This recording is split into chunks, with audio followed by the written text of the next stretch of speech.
8장 2절에서 5절, 10절에서 16절이 그렇게 됐습니다.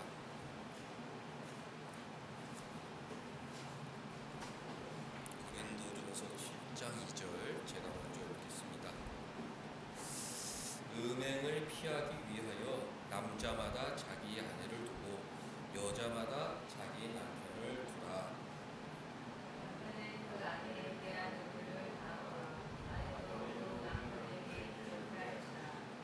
아내는 자기 몸을 주장하지 못하고 오직 그 남편이 하며, 남편도 그와 같이 자기 몸을 주장하지 못하고 오직 그 아내가 하나니.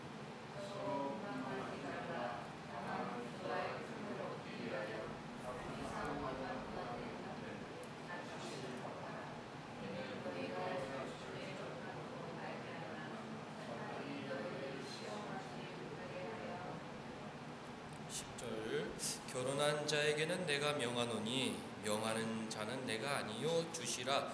여자는 남편에게서 갈라서지 말고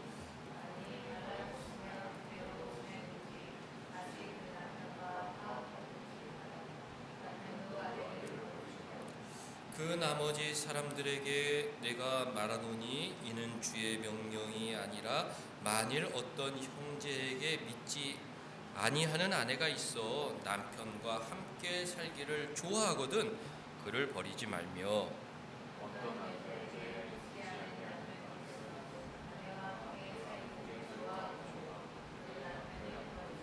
믿지 아니하는 남편이 아내로 말미암아 거룩하게 되고 믿지 아니하는 아내가 남편으로 말미암아 거룩하게 되나니, 그렇지 아니하면 너희 자녀도 깨끗하지 못하니라. 그러나 이제 거룩하니라.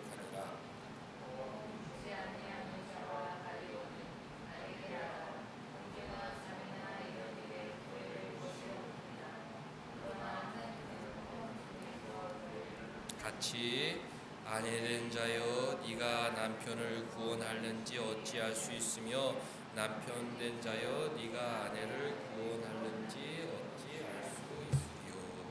아멘. 결혼에 대해서 마지막으로 성경에서 전하겠습니다. 성경은 부부관계에 아주 구체적인 지침을 제공하고 있는데요. 2절에 보면 결혼의 작은 목표를 가르쳐 주고 계시죠. 음행을 피하기 위하여 결혼하라. 남자마다 자기 아내를 두고 여자마다 자기 남편을 두라고 명하셨습니다. 인간에게는 이제 성욕이 있는데 이것이 잘못 발출되면 문란한 생활을 하기 쉽게 되죠. 하나님께서는 한 남자 한 여자가 건강하고 성숙한 결혼 생활을 하기를 명령하셨습니다. 그러면 서로 음행을 피할 수 있다. 3절 보면 결혼하는 부부는 서로에 대하여 의무가 생긴다. 음행을 피하기 위하여 결혼하기 때문에 서로의 그런 어떤 성적 욕구를 이제 만족시켜줘야 되는 의무가 있다는 것이죠. 남편은 아내에게, 아내도 남편에게 그 의무를 다해야 한다. 사를 보니까 아내는 자기 몸을 주장하지 못한다. 나는 내 몸은 내 몸이니까 내가 하고 싶은 대로 할 거야, 이렇게 해서는 안 되고, 남편의 요구, 남편의 마음을 잘 헤아려 이제 따라줘야 한다는 것이죠. 또 남편도 마찬가지죠. 자기 몸을 주장하지 못한다. 아내가 원하면, 행복을 원하면 언제든지 그것을 들어주는 것이 부부의 원칙이다. 성경은 아주 구체적으로 이렇게 부부관계의 행복을 위하여 가르쳐 주고 있습니다. 현대에는 내가 힘들고 내가 귀찮으면 언제든지 거절할 수 있다, 이렇게 생각하기 쉬운데 성경은 아니다. 나의 행복보다는 상대방의 행복이 우선이고, 우리는 늘 섬기는 자세고, 또 우리가 어떤 여러 가지 죄악을 막기 위해서 결혼 생활을 하나님께서 명령하신 것이기 때문에 우리가 거절하면 상대방은 죄악의 길로 나설 수도 있는 것도 생각하면서 언제든지 힘들어도 행복한 결혼을 하라고 말씀하시죠. 5절 말씀도 굉장히 중요한 말씀이죠. 서로 분방하지 말라. 부부는 몸이 떨어져 있으면 마음도 멀어지게 되고 그 가운데 반드시 틈이 생기고 그 틈에 마귀가 뛰어듭니다. 이것은 부부관계뿐만 아니라 모든 인간관계가 마찬가지죠. 하나님이 해가 지도록 불을 품지 말라 그랬어요. 우리가 불을 안 품을 수 없죠. 죄성이 있으니까. 저도 막 문득문득 올라오고 그것은 모든 인류의 비참한 상황이죠. 나만 화가 나고 너만 화가 나는 게 아니라 모든 인류가 화가 나는데 이제 우리 신자들은 어느 순간 정신을 차리죠. 해가 지도록 품을 품으면 안 된다. 왜? 틈이 생기거든요. 틈이 계속 벌어져요. 거기에 마귀가 끼어들면 이 관계는 완전히 부서져서 회복이 안 됩니다. 틈이 벌어지기 전에 얼른 가서 화해하고 예수님의 사랑으로 화해하고 하나 되도록 하라고 명령하셨죠. 5절 말씀 너무 좋은 말씀이에요. 서로 분방하지 말라. 기도할 틈을 얻기 위하여 합의상 얼마 동안은 이제 갈라설 수 있지만 현대에는 이해할 수 없죠. 기도하기 위해서 더 하나님을 찾기 위해서 분방한다 이런 게 가능한가? 그러나 신약 시대에는 그렇게 기도에 열심을 내었기 때문에 이제 부부관계에 분방하는 경우도 있습니다.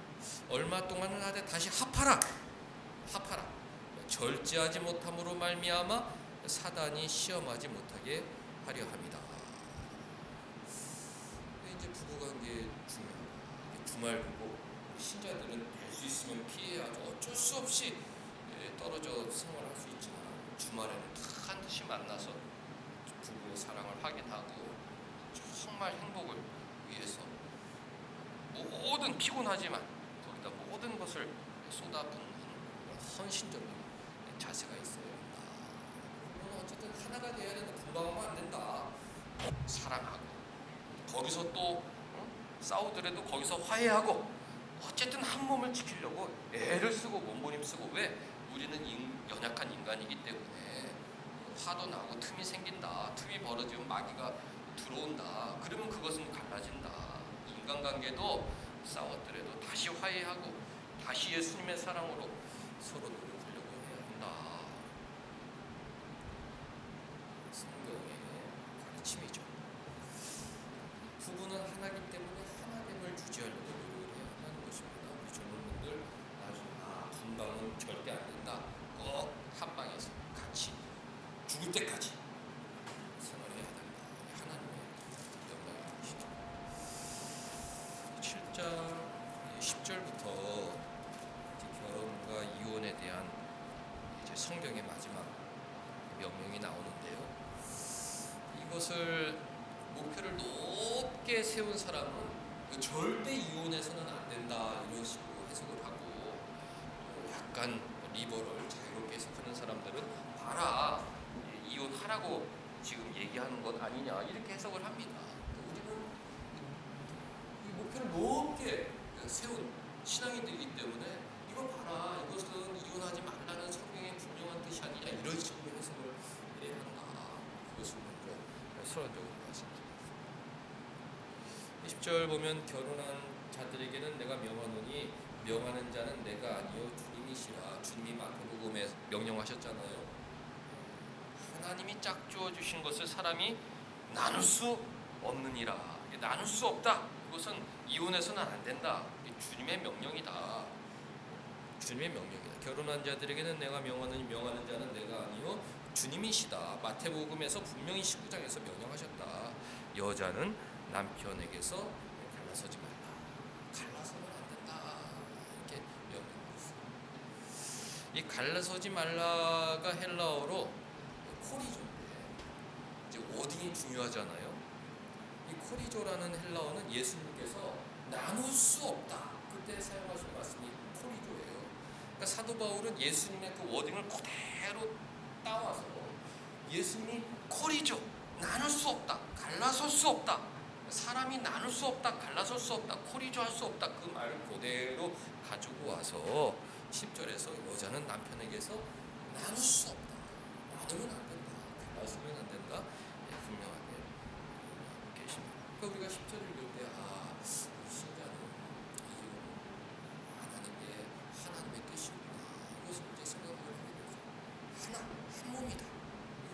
수 없고 갈라설 수 없고 포기할 수가 없다. 예수님 말씀이고 또 사도 바울을 통해서 하나님 다시 한번 못을 막으셨다. 11절은 이제 가루잖아요. 이 가루가 중요합니다. 만일 갈라서면 안 되지만 우리가 이 죄성 때문에 갈라서고 싶은 마음이 있죠. 어쩔 수 없이 이제 갈라서는 경우도 있어요. 그것은 모세 시대 때도 있었고 예수님 시대도 있었고 사도 바울 시대도 있었고 종교개혁 시대도 있었고 지금도 있었다. 인간의 죄성 때문에 이 쪼개지고 갈라서고 헤어지고 이러고 싶은 마음은 끊임없이 드는 거예요. 부부관계, 친구관계, 부자관계, 형제관계, 절연하고 갈라서고 이런 게 너무 많지 않습니까? 그것은 다 이 죄의 결과다. 온 인류가 그것 때문에 고통받고 있다. 온 인류가 고통받고 있다. 만일 갈라서면 안 되지만 만약 갈라섰으면 혼자 하나님을 친구 삼아, 하나님을 남편 삼아, 하나님을 주님을 남편 삼아 그렇게 지내든지 아니면 다시 화합하든지 하라 그렇게 명령하셨어요. 그러니까 예수님의 명령은 다시 한 몸을 이루는 것, 화해하는 것, 다시 하나가 되는 것, 이것이 예수님의 마음이다. 신자들은 그것을 잘 이해해야 합니다. 마음에 새겨야 돼요. 갈라서만 안 되고 나의 죄성 때문에 갈라섰다면 다른 사람을 찾아갈 것이 아니라 다시 남편과 화합하는 쪽으로 노력을 해야 된다. 우리가 화가 났다가도 어느 순간 정신을 차리게 되잖아요. 잠깐 시간을 두면 내 안에 그 죄성이 성령의 힘으로 눌러집니다. 늘 내가 좀 너무 잘못했구나. 그럼 다시 정신이 들어오기 때문에 신자들은 그때 다시 합봉이 되는 길을 찾아야 된다.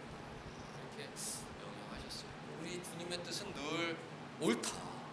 내 마음에 꼭 맞다. 주님은 늘 다른 말씀. 내가 주님을 좋아하는, 우리가 주님을 좋아하는 거예요. 주님은 우리가 엇나가지 않도록, 야, 너 싸우면 안 돼. 싸웠어. 그럴 수 있어. 그렇지만은 다시 하나가 되도록 노력을 해야 돼. 우리 주님의 가르침은 내 마음에 꼭 맞아요. 세상은 너 싸웠지? 야, 그런 놈은 헤어져. 너 필요 없어. 네 인생에 아무런 도움이 안 돼. 세상은 그렇게 우리를 해서 관계를 쪼개지게 만들어요. 나중에 지나가는 후회가 됩니다. 그때 그러지 말걸. 괜히 그랬다. 예수는 야, 해가 짓도록 품을 품지 말고 하나가 돼야지. 우리를 싹 하나님 게 좋은 일로 인도해 주신다. 남편도 아내를 버리지 말라. 이 버리지 말라가 코리존한 말이에요. 남편도 아내와 갈라서는 안 된다. 하나님이 짝지어 주신 것을 사람이 나눌 수가 없다. 우리가 천륜, 일륜, 그래서 천리라는 보통 부모 자식 형제 관계를 말하잖아요.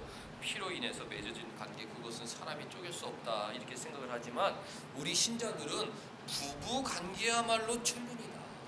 하나님이 짝지어 주셨다.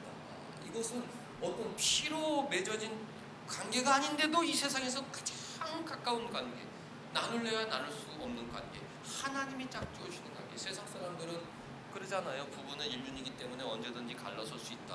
하나님은 아니다. 부부야말로 창세 때 명령하신 하나님의 천륜, 하나님이 짝지어 주신 관계, 나눌래야 나눌 수가 없다.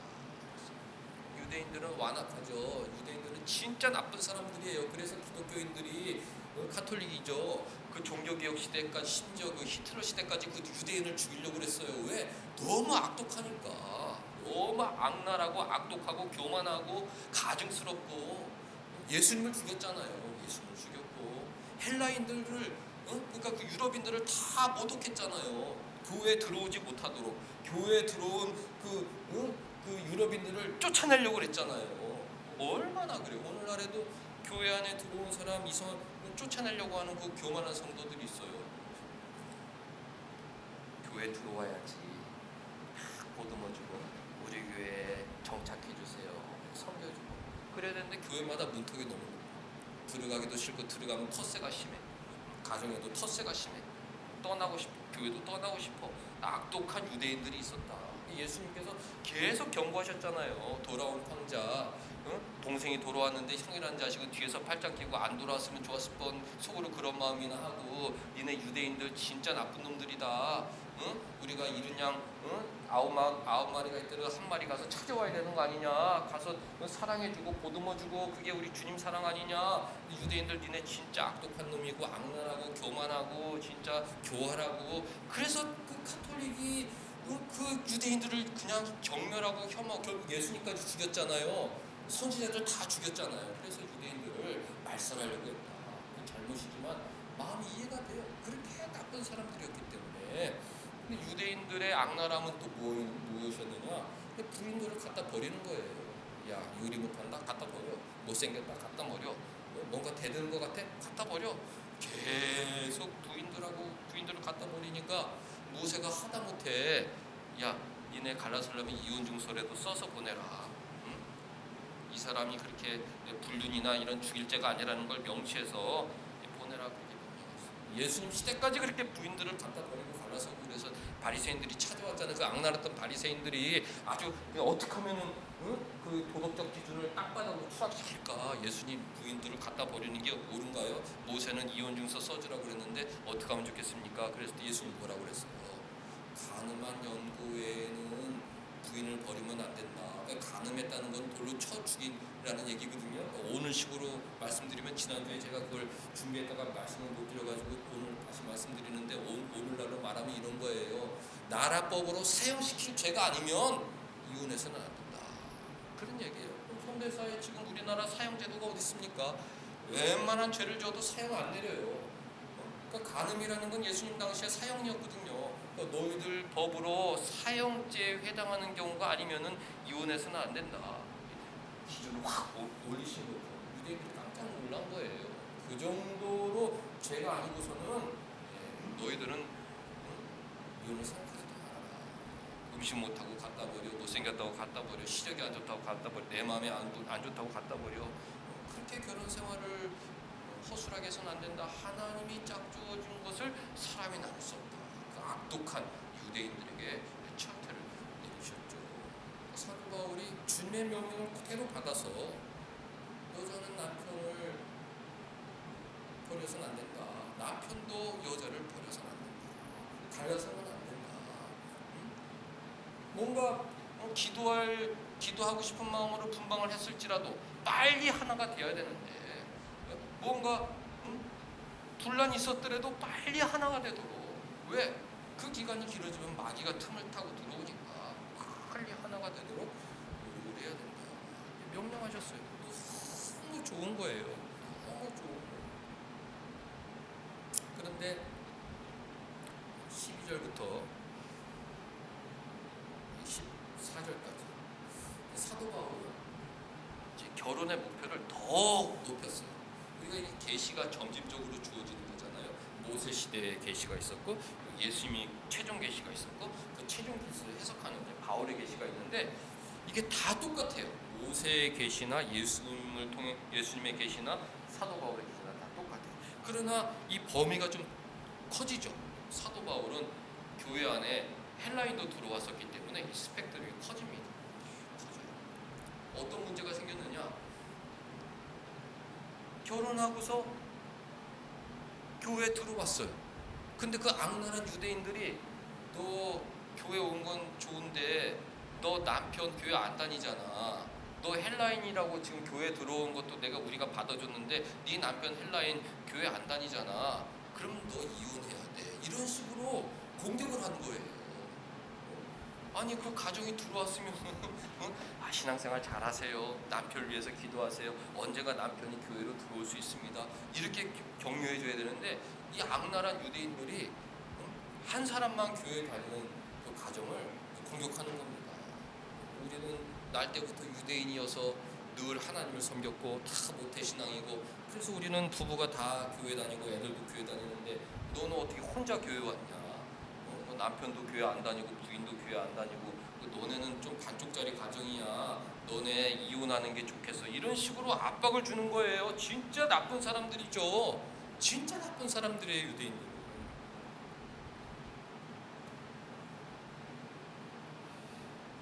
12절 보면 그 나머지 사람들에게 내가 말하노니 이는 주의 명령이 아니라, 자기가 편지를 썼지만 예수님이 이렇게 정확하게 워딩으로 말씀하시는 않으셨지만, 이렇게 이제 덧붙였지만 하나님께서 성령을 통해 편지를 쓰시게 하신 것이기 때문에 뭐 이런 내용도 다 하나님의 뜻이죠. 나머지 사람들에게 내게 말하노니, 만일 어떤 형제가 교회에 들어왔어. 믿지 아니하는 아내가 있어. 그런데 그 아내는 남편과 함께 살기를 좋아해. 그러면 교회에서 버리라고 해도 버리지 말고 같이 살아야 된다. 그렇게 가르쳐 준 것입니다. 근데 결혼했어. 나 혼자 교회 갔어. 교회에서 너 왜 혼자만 결혼 생활하냐? 그런 우상 숭배자하고 같이 살면 안 된다. 그렇게 했는데, 집에 왔는데 이 배우자는 나랑 같이 살고 싶어해. 그러면 그 배우자와 함께 사는 것이 하나님의 뜻이다. 이게 내 마음에 맞죠? 우리 마음에 맞는 건 아닙니까?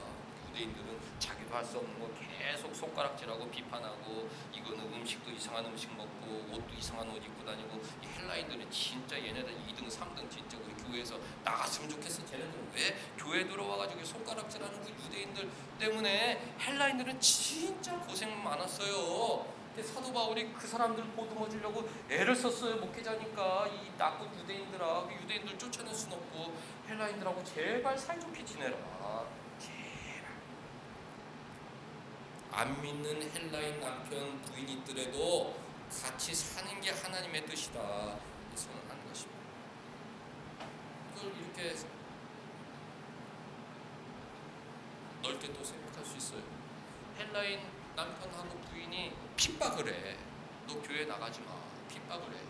그리고 헬라인은 어떤 그런 성생활이 불란하고 로마 사람들이죠. 그렇기 때문에 이 배우자에게 상처를 줘. 남편이 부인에게 상처를 주고 부인이 남편에게 상처를 준단 말이에요. 너무 속상해. 그런데 이혼합시다 그래도 상대방이 이혼은 안 하겠대. 같이 살고 싶대. 신자는 어떻게 해야 되느냐? 그래도 같이 살아야 한다. 하나님의 뜻이다 이런 얘기예요. 신자는 어떤 경우에도 먼저 이혼을 생각해서는 안 된다. 먼저 갈라설 것을 생각하면 안 된다. 이게 하나님께서 사도 바울을 통해서 더 눈높이를 높여주셨다. 예수님은 가늠한 연고면은 이혼해도 된다고 가르쳐 주신 것 같은데, 그렇게 말씀하셔서 사도 바울이 정면으로 반박할 수는 없지만 상대방이 원하면 그래도 끝까지 한 몸을 유지하는 것이 하나님의 뜻이다. 이렇게 편지를 썼어요. 우리는 이 예수님 말씀하고 이 사도 바울의 이 편지를 마음에 새게 되는 것입니다. 세상적으로 죽일 죄가 아니면은 갈라설 생각을 하면 안 되는 것입니다. 상대방이 원하면 내가 힘들어도 이 결혼 생활을 유지해야 하는 것이 하나님의 뜻이다. 이런 생각을 갖고 살아야 한다는 것입니다. 13절도 마찬가지죠. 어떤 여자에게 믿지 않은 남편이 있어 아내와 함께 살기를 좋아하거든 그 남편을 버리면 안 된다. 남편이 속썩이고 신앙생활도 안 하고 그 세상에 빠져 향락으로 살더라도 나와 살기를 좋아하면 그 남편을 버려서는 안 된다. 그러니까 이 미혼이신 분들은 신중하게 결혼 상대를 골라야 하는 것입니다. 결혼해서 속상한 일이 너무 많아요. 신중하게 저 사람이라면 내가 한평생 한 몸으로 살만하다. 고르고 골라서 신앙 중에서 얘기하면 그 이유에 대해서 14절에 설명해 주셨죠. 믿지 아니하는 남편이 아내로 말미암아 거룩하게 된다. 가정도 우리의 섬김의 장소다. 전도의 장소다. 선교의 장소다. 주님 사랑 전하는 장소다. 믿지 않는 남편이 예수님의 사랑을 알 수 있도록 내가 도구로 사용되었습니다. 나를 통해서 상대방이 주님 사랑할 수 있다면 내가 이곳에서 섬기겠다. 그런 마음으로 살아야 한다고 하나님께서 바울 사도를 통해서 명령하신 거예요. 믿지 아니하는 남편이 아내로 말미암아 거룩하게 되고 믿지 아니하는 아내가 남편으로 말미암아 거룩하게 될 수 있다.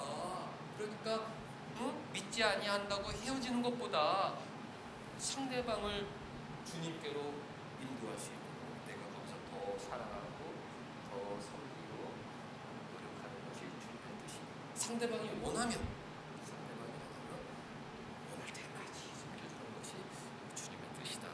이렇게 가르쳐 주었습니다.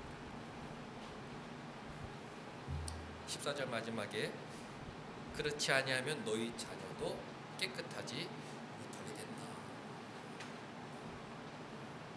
갈라서 자녀들이 상처를 입잖아요. 신앙의 전수가 단절될 수가 있다.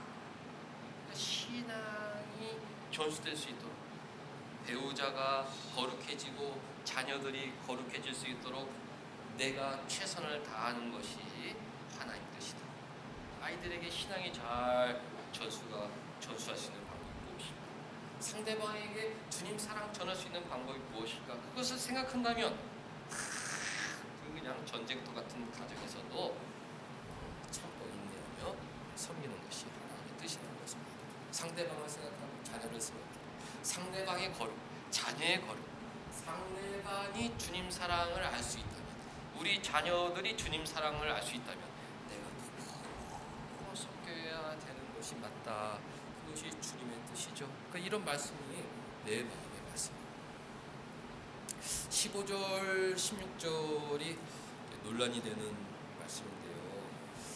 이제 16절을 어디다 갖다 붙이느냐 이런 의견이 있는데 이제 NIV 영미권 NIV가 제일 많이 보는 성경이니까 NIV 성경은 16절을 15절 밑에다 갖다 붙여요. 근데 NLT라고 두 번째로 많이 보는 성경은 14절에 갖다 붙입니다. 15절을 가로로 해놨어요. 한국 목사님들은 다 NLT로 해석을 해요. 15절은 가로다. 성경엔 가로가 없지만 15절은 가로다. 그러니까 14절 다음에 16절로 이어진다. 저도 어릴 때 그렇게 배웠고 요번에 준비하면서 여러 번 찾아봤는데 그게 맞는 것 같습니다. NLT 번역이 맞다. 개인적으로 15절은 가로다. 그러니까 14절에서 16절로 어떻게 넘어지느냐? 아내 된 자여 네가 남편을 구원하는지 어찌할 수 있으며 남편 된 자여 네 아내를 구원하는지 어찌할 수 있으리요. 그러니까 갈라서지 마라. 앞으로가 어떻게 될지 모른다. 갈라서지 말고 그곳에서 주님 사랑 전해라. 상대방이 원한다면 전해라. 얘기하죠. 근데 이제 15절이 이제 문제인데 혹 믿지 아니하는 자가 이혼을 원하거든. 어떻게 해야 되느냐? 아니 배우자가 이혼을 원하는데 어떻게 해야 돼요? 그런 상담이 교회 안에 있을 수 있잖아요. 둘이 헬라인이었어. 그런데 전도 받아가지고 남편이든 부인이든 교회 갔어. 그랬더니 교회 안 다니는 남편하고 부인이 너 교회 나가지 마. 너 교회 나가면 나 너랑 같이 안 살 거야. 이런 일이 생길 수가 있잖아요. 그래서 이제 그걸 상담하는 겁니다. 바울 목사님은 목사님 우리 남편이 교회 간다고 핍박하고 교회 계속 나가면 이혼하라고 그러는데 어떻게 하면 좋습니까? 남편이 계속 산다고 그러면 내가 계속 살겠지만 이혼을 요구하는데 어떡합니까? 혹 믿지 아니하는 자가 갈리고자 하거든 갈리게 해줘라. 형제나 자매나 이런 일에 구애될 것이 없다. 이렇게 이제 하나님 말씀 분명하게 있어요. 우리가 이것을 봐야죠. 그런데 우리는 이것을 그렇게 신경 쓸 이유가 없어요. 왜? 우리가 신자기 때문에 상대방 간에 이혼을 요구할 이유도 없고 우리가 신자하고 결혼하면 어떤 누가 이혼을 요구할 이유가 없잖아요. 갈라서지 말라고 그랬으니까. 불신자하고 결혼한 경우에 이런 일이 생길 수가 있죠. 난 너 신앙이 좋다고 생각했는데 같이 네 신앙 때문에 같이 살 수가 없다. 이런 경우에는 어쩔 수 없이 조용히 화평 가운데 이혼을 할 수밖에 없으니까 방법이 없잖아요. 방법이 없는 것입니다. 이런 상황에 하면 방법이 없어요. 상대방이 갈라서자고 막 하루 종일 요구하는데 1년 365일 요구하는데 방법이 없어요. 우리가 최선을 다해서 섬겨보지만 방법이 없기 때문에. 그러나 15절이 이혼이 가능하구나.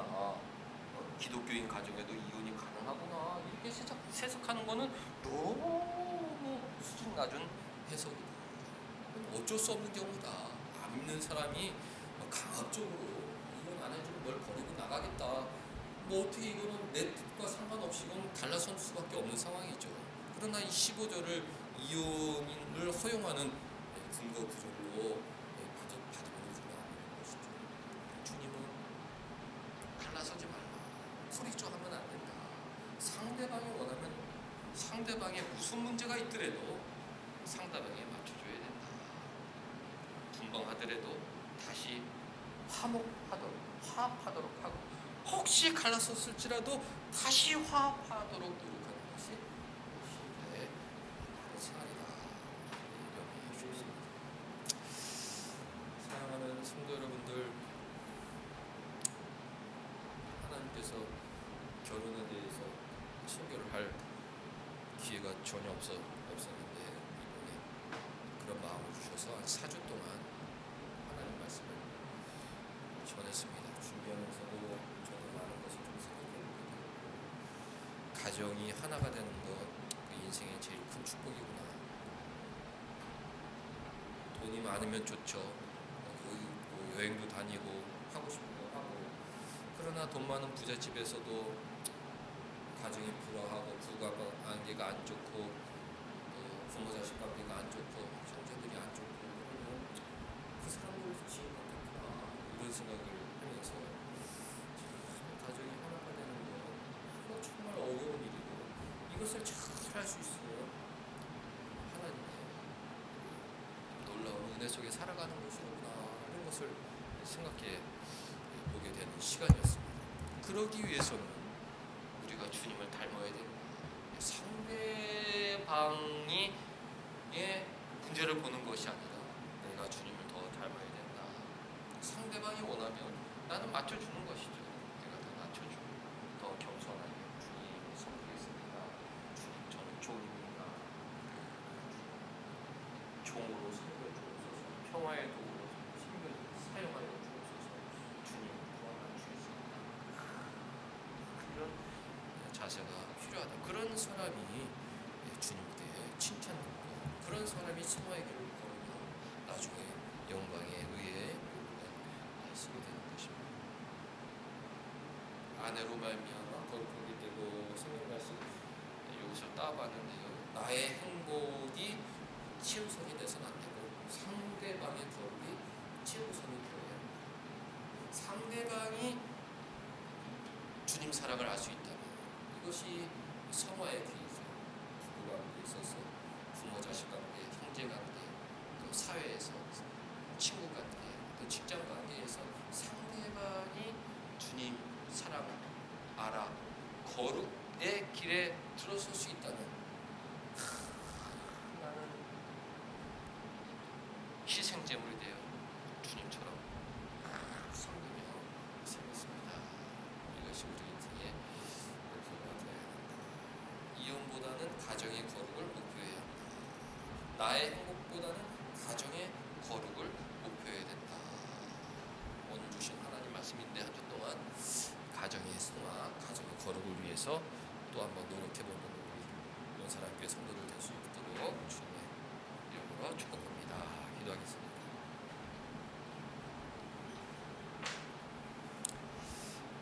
하나님 아버지, 주님의 뜻은 하나가 되는 것이요 서로 사랑하며 섬기며 아끼며 행복한 가정생활을 원하시오는데 우리가 부족해서 그러지 못할 때가 있음을 불쌍히 여겨주시옵고 오늘 또 한번 성령의 은혜로 우리의 믿음을 붙들어 주셔서 예수님처럼 내 힘으로는 할 수 없지만 주님의 힘으로는 할 수 있사오니 주님 사랑 실천하는 하나님의 자녀로 세상과 가정을 섬기며 살게 하여 주옵소서. 예수님의 이름으로 기도하옵나이다. 아멘.